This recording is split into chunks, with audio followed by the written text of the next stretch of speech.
King datos ning DOH ing Central Luzon ing pekamarakalacaso ning rabies manibat January hanggang May ning Banua ay ning balita.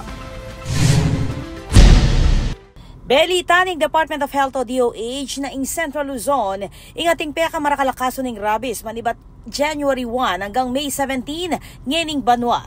Agpangkin DOH ating 21 na kaso ing mitalaking rehiyon.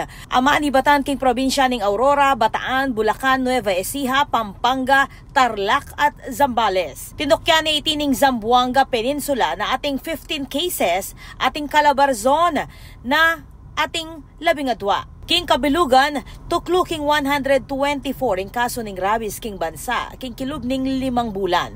Mas mababay ting 32% kumpara king 183 a kaso king parehong panahon ninyang 2024. Pagalakan ning DOH, makamateya ing rabies, ustong linuwal na ing sintomas, inya maulaga ing maagap pamaningat. Manamuy nga ahensya kareng pet owner na pabakunahan la rin karelang seseng aso at pusa.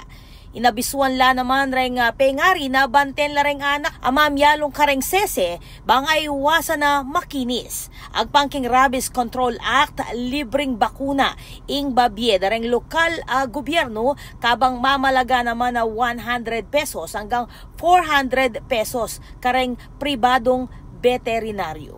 Ako po, Patricia Mamangon para King News Force Pampanga.